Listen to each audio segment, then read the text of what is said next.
Bonjour à toutes, bonjour à tous. Bienvenue dans cette nouvelle vidéo. Merci à chacun de vous d'être là.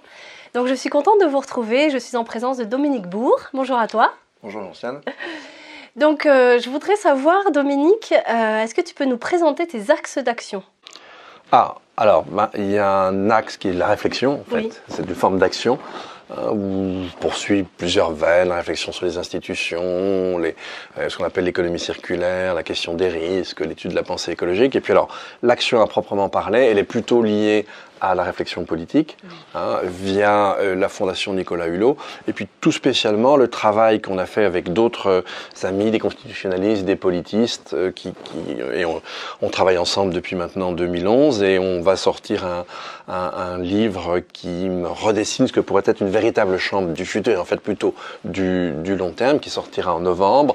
Là, c'est une modalité d'action. On a fait du lobbying, on est allé voir des politiques, etc., les autorités, même au plus haut niveau, pour défendre cette idée qui nous semble vraiment importante pour permettre à la société d'aller plus vite sur cette espèce de ce qu'on appelle la transition écologique. Tu enseignes aussi à l'université? Alors évidemment, j'enseigne à l'université de Lausanne, et on a créé il y a 3 ans maintenant un master. Alors on pourrait dire que c'est un master décroissant, mais entre guillemets, parce que la chose est plus compliquée, mais un master où on va de la réflexion exigeante, fondamentale, jusqu'aux pratiques.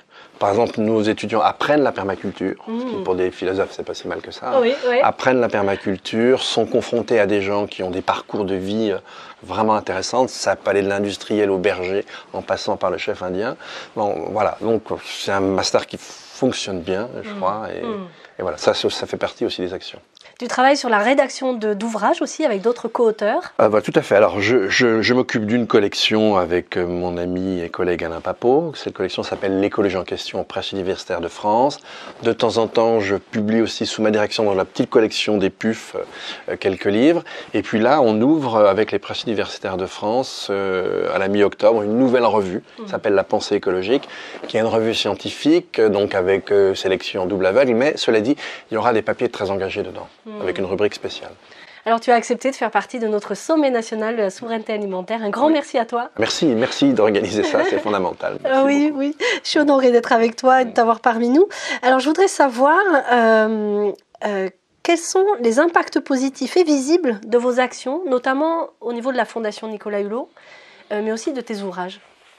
Alors, l'efficacité d'un ouvrage, je crois que c'est très difficile à mesurer. On est dans le cheminement des idées. Voilà. Alors, ce qu'on voit, c'est que par exemple certaines idées sont reprises. Bon, par exemple, effectivement, sur cette histoire qu'on a besoin d'institutions qui incarnent le futur, les générations futures, etc. C'est une idée qui est passée par le livre, par des articles, etc., qui a fait son chemin, qui n'est pas méconnue du monde de la presse, puis maintenant qui est un peu entendue du côté de certains politiques. Donc voilà, ça c'est une forme d'action. Quand on enseigne, bien évidemment, là on forme des gens, enfin on contribue à former des gens. Oui. Ils s'auto-forment aussi, il ne faut jamais l'oublier. On contribue à former des gens qui après, effectivement, on essaie de leur apporter quelque chose, d'enrichir leur formation. Et là, c'est sûr que quand ils sortent de ce master, ils n'ont pas la vision, si vous voulez, d'un commercial standard quand même. Donc forcément, ils vont faire d'autres choses. Justement, je voulais savoir au niveau de tes étudiants, qu'est-ce que tu observes comme niveau de conscience et comme envie d'agir, comme élan pour notre société? Là, je dois dire que j'observe un niveau de conscience aigu, élevé, une vraie volonté d'action chez eux.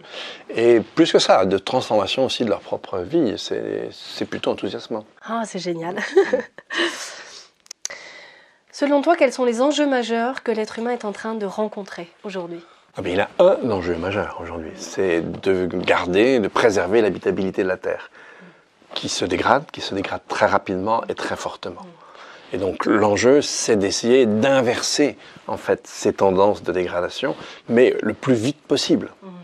Parce que ce qu'il faut bien comprendre, c'est que l'environnement, c'est un piège. C'est-à-dire que si on prend les grands enjeux globaux, on dégrade depuis des décennies, et jusqu'à maintenant, on ne voyait rien.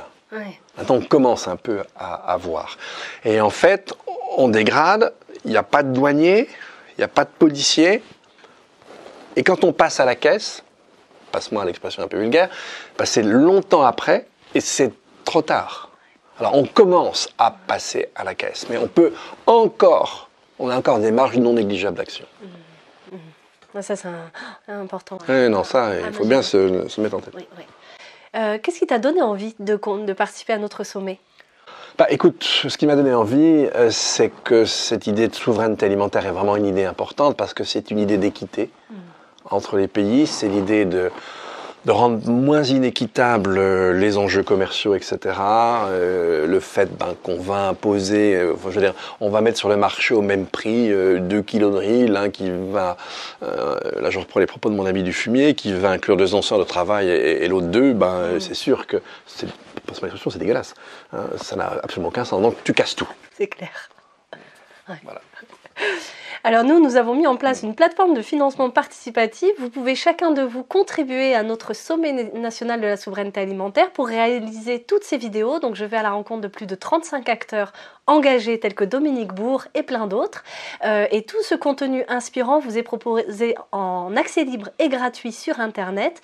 Le rendez-vous est donné au mois de novembre. Donc ça a été décalé un petit peu au début, c'était prévu en octobre. Mais avec l'organisation du tournage, ça sera novembre. C'est sur inscription. Inscrivez-vous. Moi, je voulais savoir, Dominique, pour toi, en quoi c'est important qu'on nous soutienne financièrement sur cette action? Mais je dirais que ça fait partie de tout ce qui se passe aujourd'hui. La plupart des actions citoyennes, voilà, ce qu'elles font, c'est gratuit, oui. Mais ça ne peut pas durer longtemps. Hein. Et donc, s'il n'y a pas de quoi nourrir les acteurs qui sont derrière, ça s'éteint. Et c'est la vie de la société qui s'éteint. Merci à toi. Merci Dominique. Donc vous avez toutes les informations dans la description de la vidéo. Dominique, j'ai juste une question. Est-ce qu'il y a un site internet où on peut suivre ce que toi tu fais, par exemple, dans tes actions, dans tes propositions, tes ouvrages? Non, il y a un site d'université où on a de temps en temps nos publications, mais je ne le tiens même pas à jour. Oui. Non, mais je dirais que c'est pas très important. Enfin, bon, voilà, c'est pas suivre un individu qui compte. Il y a plein de propositions, d'autres en font d'excellentes et ça. Ah bah là, on les trouve en librairie, hein, voilà, tout simplement. Voilà, eux, non, c'est en librairie, et pas chez Amazon. Donc je vous donne rendez-vous au mois de novembre pour accéder à tout ce contenu. Vous avez tous les liens dans la description de la vidéo. N'hésitez pas à vous inscrire, c'est gratuit mais c'est sur inscription. Et puis faites passer le mot au plus grand nombre pour que chacun puisse découvrir tout ce contenu pour devenir des éco-citoyens responsables et engagés. Donc merci à vous tous. Vous pouvez également nous soutenir financièrement, ça sera le bienvenu. Merci à chacun de vous. Prenez soin de vous, prenez soin des autres et prenez soin de la terre. Ciao, bye bye. Au revoir.